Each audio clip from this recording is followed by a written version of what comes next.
Right. So, I mean, the answer is yes. Right. So, Zergel, in introducing this for general Coxeter groups, really was trying to say, hey, look, there is a category O for general Coxeter groups. What is this category O? You take all Zergel bimodules. You take this right quotient. And you just take column spaces between them. And that's category O. Or projectives in category O. So once you have a category of projectives, you can just take, you can add kernels and co-kernels and get the abelianization. So in other words, category O in general,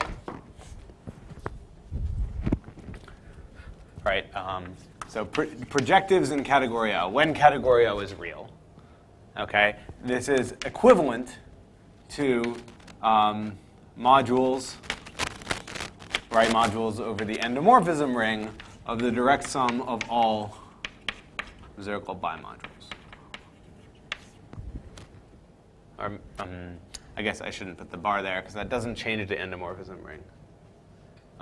Sorry, projectives are equivalent as are equivalent to projective modules over this endomorphism ring. And then maybe I have to take the bar at the end.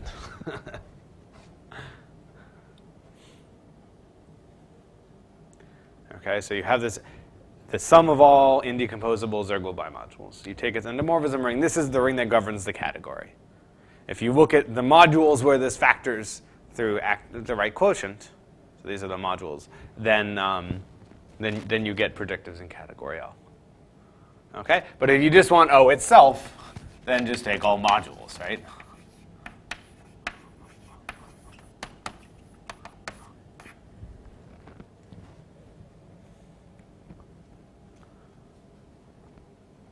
And this specializes to the right thing. Yeah. You are a white group. Yes, and this is the right thing if you're, but you know, it's an equivalence of categories. So there's many, many different ways to describe a category.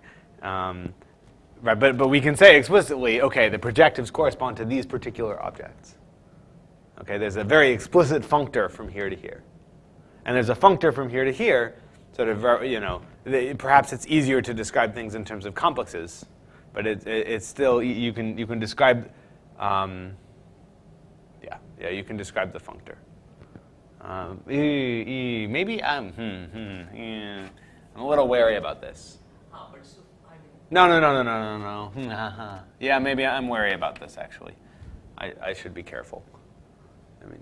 But okay, let's say. So what? Sorry, category O is equivalent to. If I want to be correct, because I think that's wrong.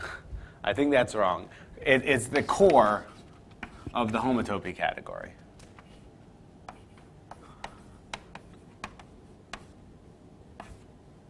All right. So remember, I said this is a T structure.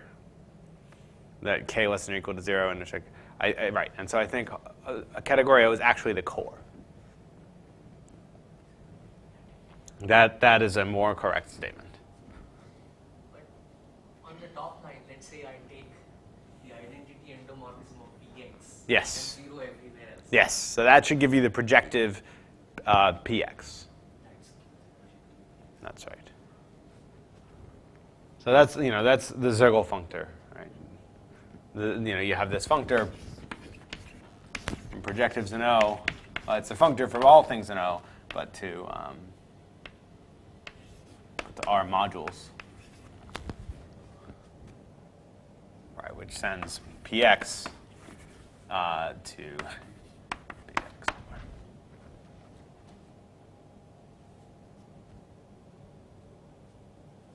And sends the functor of theta s to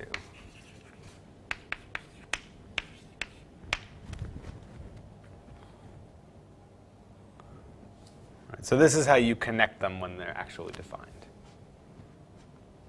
And then, of course, but you can still define this side when W is a Coxeter group. And so you get this thing that is category O for Coxeter groups. And the fact that it categorifies the Heck algebra is now trivial, right? I mean, it's tautological. It was sort of defined that way. It's not, because there's no representation theory to connect it to. So There's no actual statement there. So. Is there, for example, does it make sense to ask for BGG reciprocity? Yeah. Does it make sense to talk about cojoulity? Is it a cojoule? Is it a cojoule ring? And I think that cojoulity should follow from the diagonal miracle. I think that the diagonal miracle is the statement that an object in category O has a graded resolution. When your grading shift is equal to your homological shift, then that's a very particularly nice form of resolution, and that basically says that your category is cojoule, and so there's some sort of cojoule dual. Does this answer your question? Maybe not.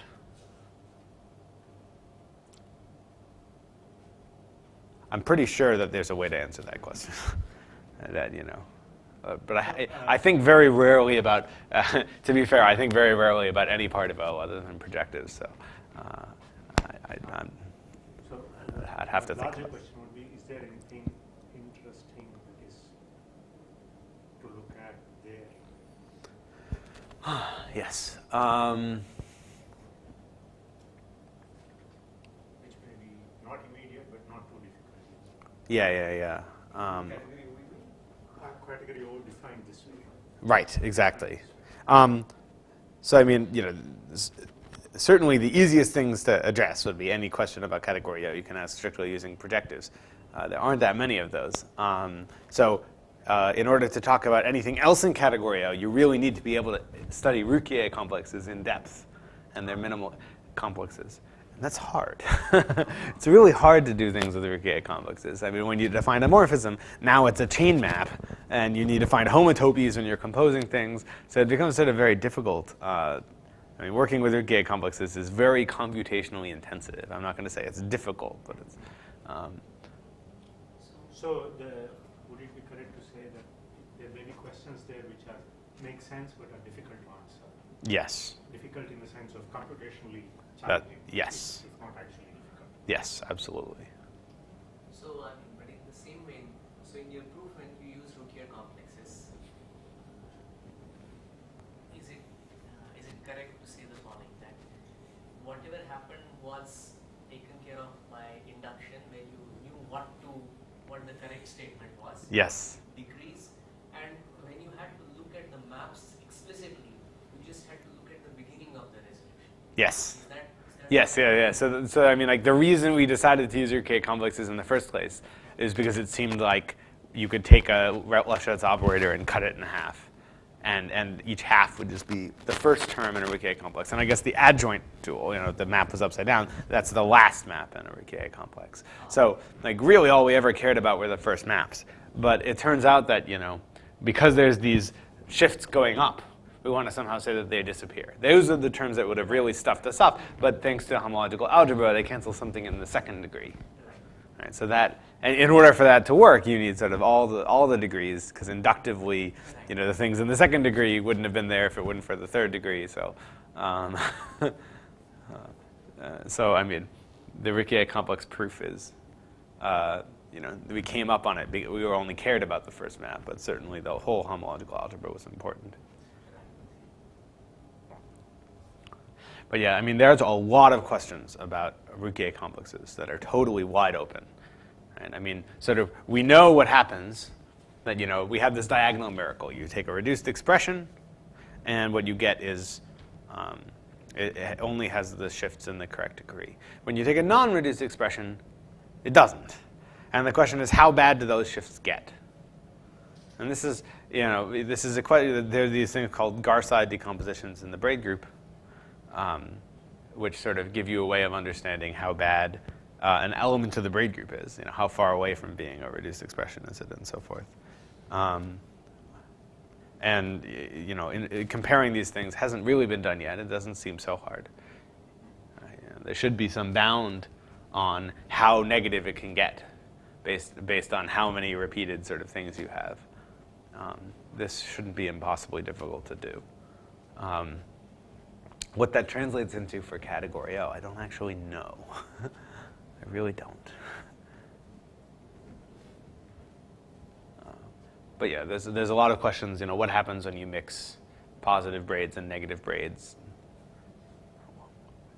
There's really not very much studied.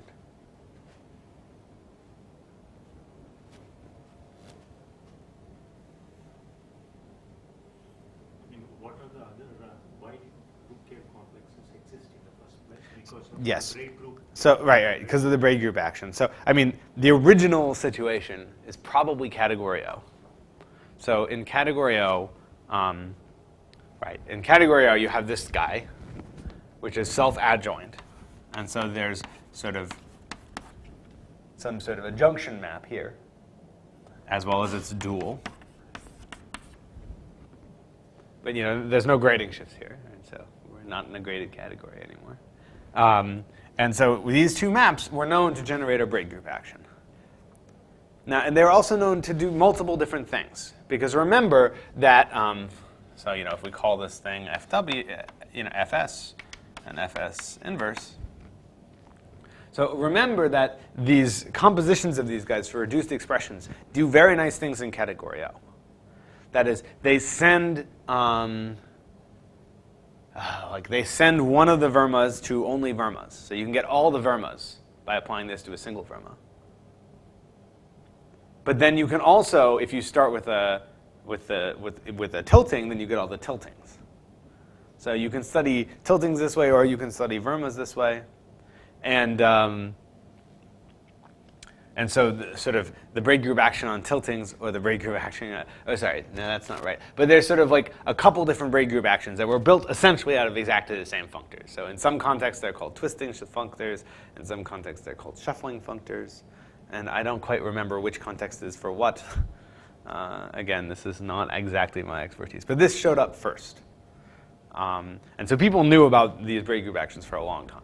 And then in geometry, what they correspond to, they knew about these other. These are sort of twist by spherical functors, forming an AN configuration in some nice space.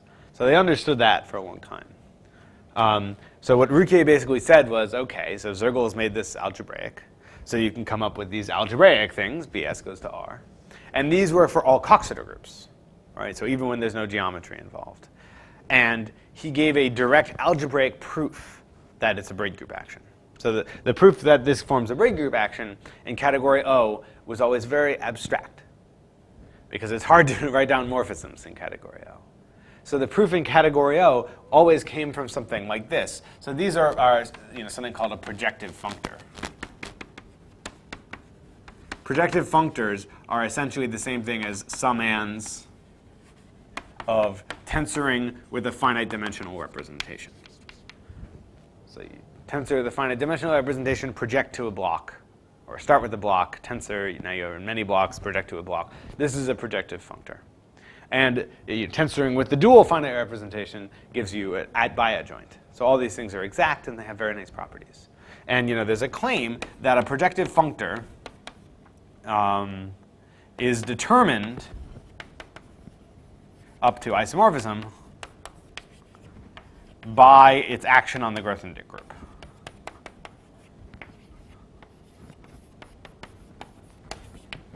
Okay?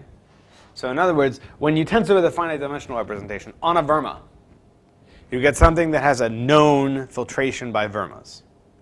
So if you actually just know what sum of vermas it is, you actually know what order the filtration is, and you can recover the object itself. Okay? So when you act with a projective functor, you know what it is just by how it acts, what it does to projectives, or what it does to vermas. Which means that this complex of projectives essentially also behaves the same way. So by the way, that statement that you wrote, that's for purely abstract reasons? Yes, this is sort of for purely abstract reasons. This is proven by BGG, who defined these things. When they originally defined, there's some great papers on projective functors by I think just Bernstein and Gelfand. One of the Gelfands is left out. So if you take, STS and TST, right? We just know that they act the same on the Grothendieck group.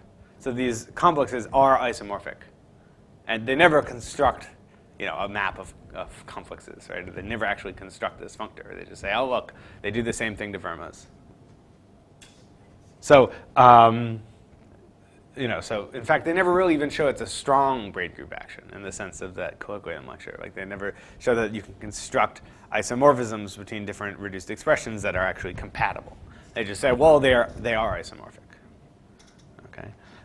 So Ruquier actually was the person who proved that it is a strict action in the sense of that colloquium lecture, right? He said, we've got these complexes. So Ruquier is complex. So Ruquier said the following thing, right? We have the complexes f underscore f for a w for reduced expressions. And we know that if we have two reduced expressions, that there exists an isomorphism. Okay? And he even said, sort of, we know what the lowest degree term is. It's just like BW. He didn't actually know that, but at least for the Bot-Samuelson, you have this Bot-Samuelson. And you know that there's a map, a unique map, which sends C bot to C bot. Right? And you can pin down scalar by sending C bot to C bot. I'm not sure this is exactly the argument he used, but it's something very similar to this. So you have a bunch of isomorphisms. You know that when you compose them, they all send C bot to C bot. The question is, but are they actually equal on the nose, right? But then he showed that sort of the endomorphism space of something is one-dimensional. And he showed this by some sort of passage to the derived category. Okay? And the endomorphism ring of FW is one-dimensional. And he showed this by passage. Oh, yeah. So he probably didn't use the C-bot argument. I'll say what he did. I think he might have shown this in a more obvious way. So maybe I'll put that. But by passage to the derived category. So in the derived category, both of these things are just isomorphic to the standard module RW. And this map is multiplication by 1. And he basically showed that if you have a bunch of isomorphisms that in the derived category now commute, right? You get some commuting triangle. Then they were commuting in the original. Okay? Basically, this is one-dimensional, and it remains one-dimensional after passage to the Grothendieck group, to the derived category. So you can do your computations in the derived category. Right? So he did the computations in the derived category where it's obvious, right? That you're just tensoring RWs together, and so the canonical maps that send 1-to-1 are all isomorphic, compatible.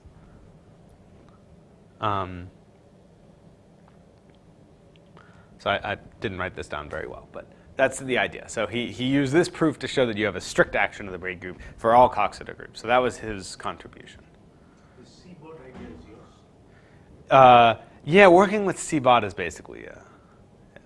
I don't know if he might have done this. I mean, this is not so unobvious. It's the unique lowest degree element and so forth. But I mean, this guy is something that doesn't, dies in the derived category. I mean, like, remember that the kernel of the first differential is actually concentrated in degree plus the length of W. So, so you can't actually work with C-bot. So I think he did his computations in the derived category. Right. Whereas if you have the C-bot argument and you can actually show this in the homotopy category, then you can actually sort of repeat the argument in the homotopy category.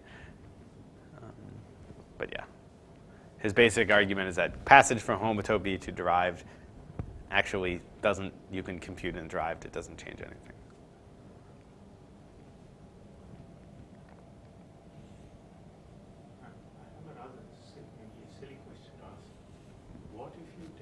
Replace your original semi-simple Lie algebra by Kac-Moody Lie algebra. Yes, yeah, right. So you have a crystallographic Weyl group, and this works. Now, does this? But does this? So what this? By this works, I mean the perverse sheaves. Okay. So there's the other side of this, which is. So I really know almost nothing about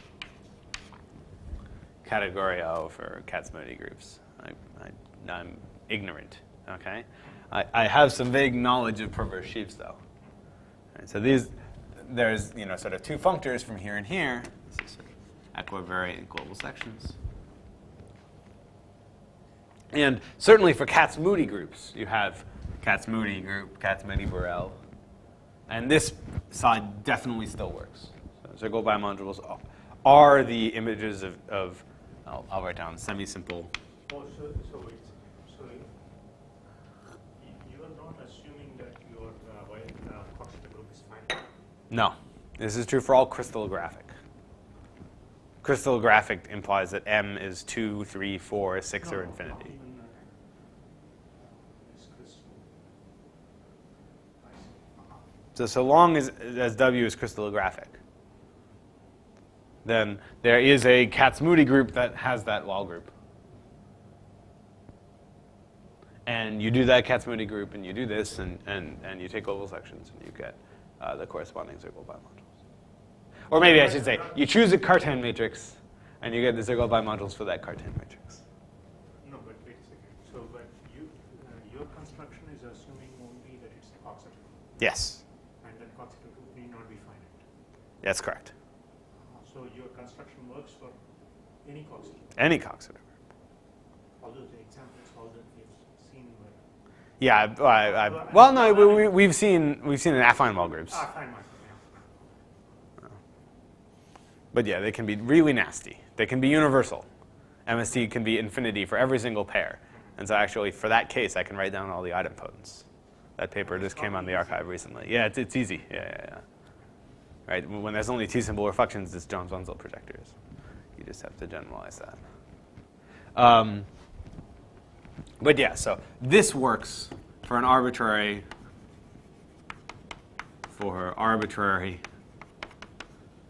Kac-Moody. And is there a sort of Zorkel conjecture where the thing is True, yeah. We proved it for arbitrary Coxeter groups.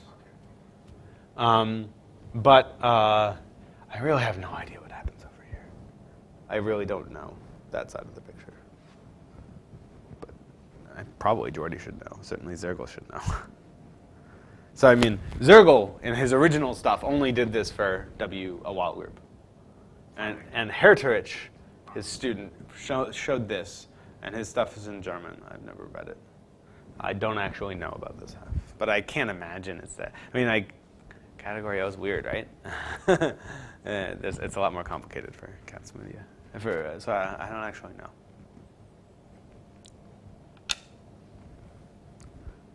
Does category O have the same classification of simples and so forth? Is it affine wall group? Or? Yeah, I think it does. Oh well.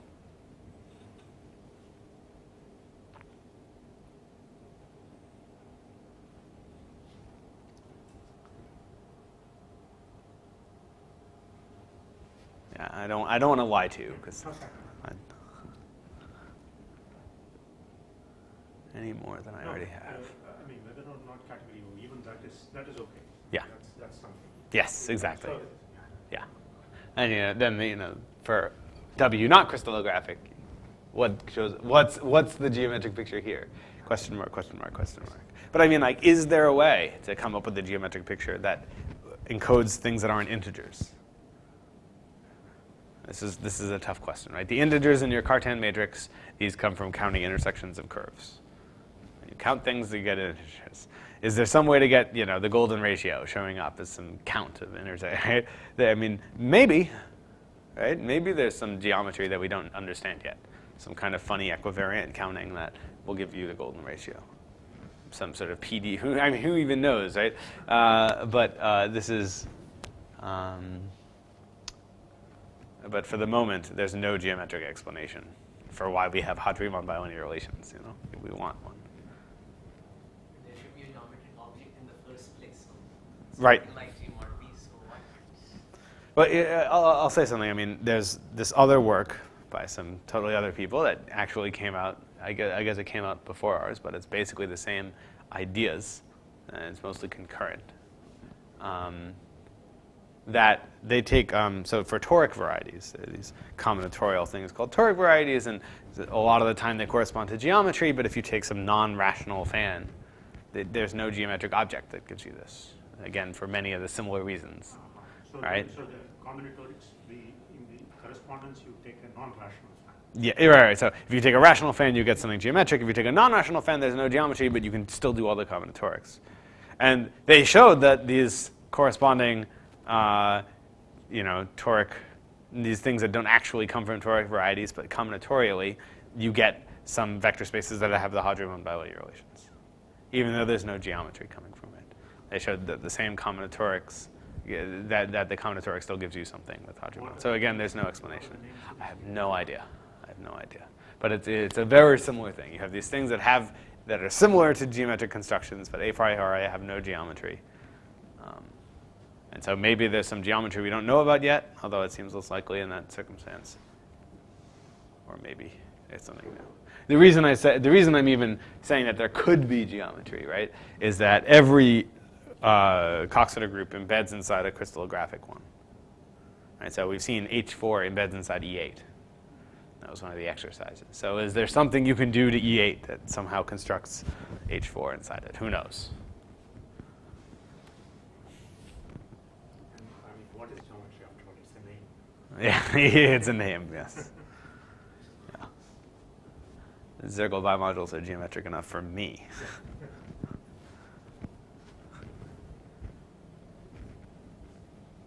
So do these Rouquier complexes rise in categorification of the Rouquier algebra? Is that where they came first, or they have nothing to do with that? In the categorification of the enveloping algebra. So you call them Rouquier complexes? Oh yeah, but this Rouquier has done everything. I mean, this has nothing to do with Rouquier's SL2 categorifications or no, unrelated. I mean, I'm not going to say entirely unrelated. I mean, Rouquier is a smart guy. Not And, obviously related. yeah, here, so there's this connection, right? So for Rouquier's, this is an important connection. It's pretty cool. SL2 categorification. You have sort of a category for each lambda, for each integer, with these raising operators.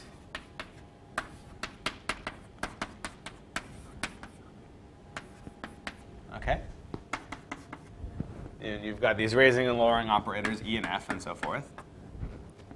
And after, once you have the correct notion of structure here, you know that there's a complex giving a derived equivalence from here to here. Okay? So there's some complex, which starts with e to the lambda, which is the thing that gets you from here to here, but divided lambda. And then there's an adjunction map.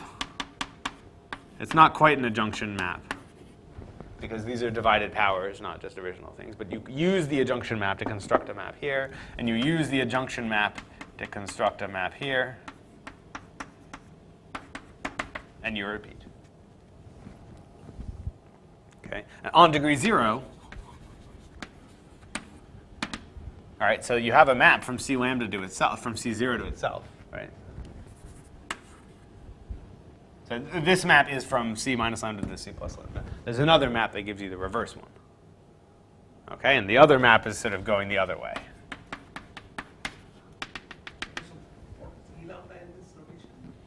So E is this functor, So E to the lambda without brackets means something. And then this divided power thing means the image of some idempotent inside that functor.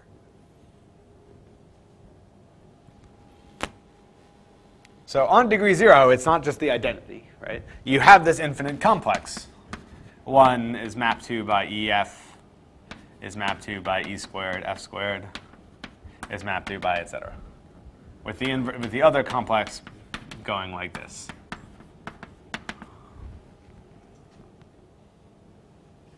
Okay? Now, here's the trick. Okay? So, this is something you can do. And he's only dealing with integrable representations. So that eventually you apply f enough times and you go to 0. Okay? So eventually this is, both of these complexes are finite. They just have infinite expressions. And same here. But suppose, actually, that it goes to 0 really fast. Okay? Suppose we're looking at like the adjoint representation of SL2. Okay? Suppose that the highest weight is either 2 or 0. Right? Or in other words, i.e., suppose C4 is 0. So we're looking at the even case so that there's a 0 that I can look at. Okay, I'm interested in the 0 weight space. Okay, then what happens to these things is that this just becomes EF goes to 1. And 1 goes to, is it EF or FE? I really don't remember the exact form, but let's just pretend it's this. Okay. So we get these two-term complexes. Okay?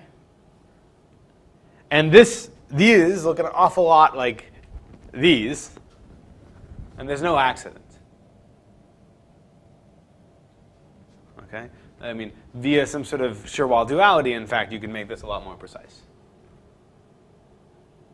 So the endomorphism ring of this guy looks exactly like the endomorphism ring of BS. So essentially, you should think that, so this is for SL2, right? But now we have some sort of general G. But for instance, look at SL3. So here's the 0 weight space, and then we've got C alpha, C beta, C alpha plus beta, C minus beta, C minus alpha, C minus alpha minus beta. We've got various different raising and lowering functors.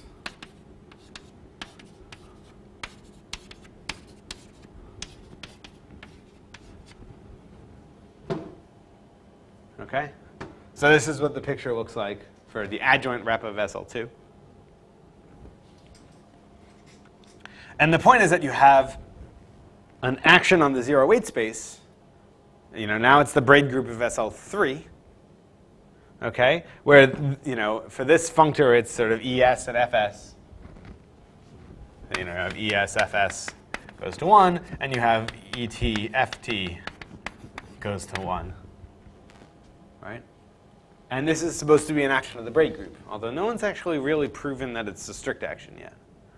But in this case, really, what we're looking at is the action of so the point is there's a specific example, okay, of an SL2 categorification where this middle space really is a category of R modules, and this is really RS modules, and this is really RT modules, and this is really induction and restriction.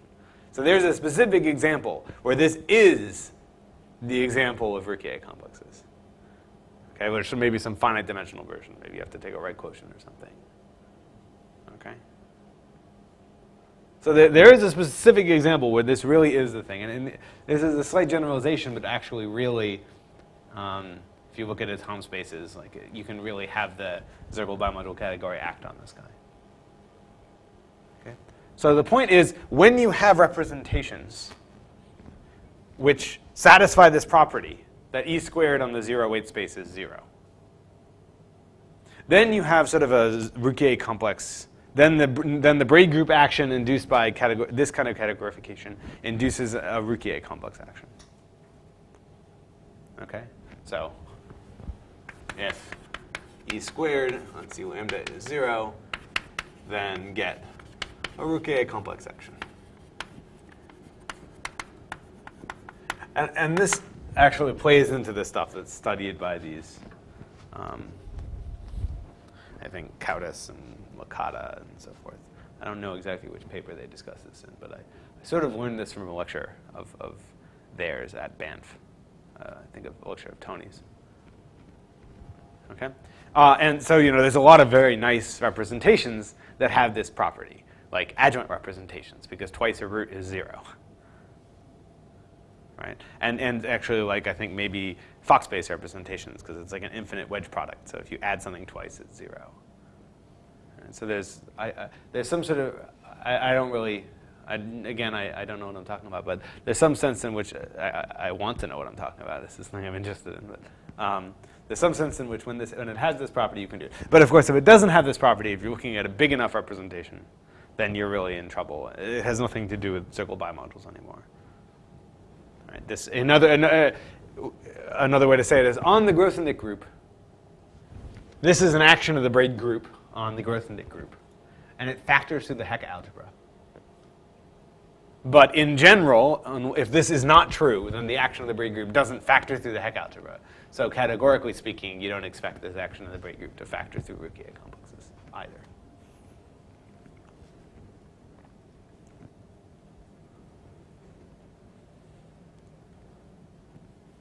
No, but not all. But why should action? Okay, is that a necessity? So yeah. So if you actually look at, there is this is a categorification of a formula for the action downstairs on the Grothendieck group, and the statement is that if this terminates after if it's a two-term complex, or if e squared is 0, then this is exactly, you end up with a relation between Ts and Ts inverse, and that's exactly the quadratic relation of the Hecke algebra. So if and only if it factors through a two-term complex, it factors through the Hecke algebra.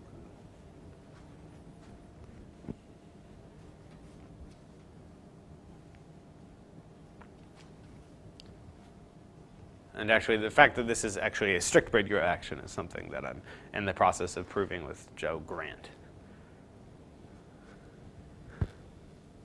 Or actually, maybe it just follows from Rukier's stuff, actually. Yeah, I think it just follows.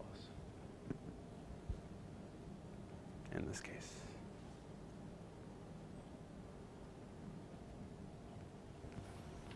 So yeah, there's a connection, but it's...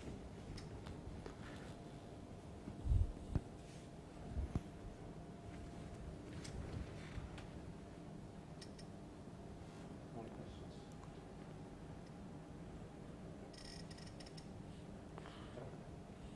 More questions? Anyway, we can ask more. Yeah, exactly. Let's get this Yeah. formally concluded. Thank you very much. No, thank you guys. Really wonderful.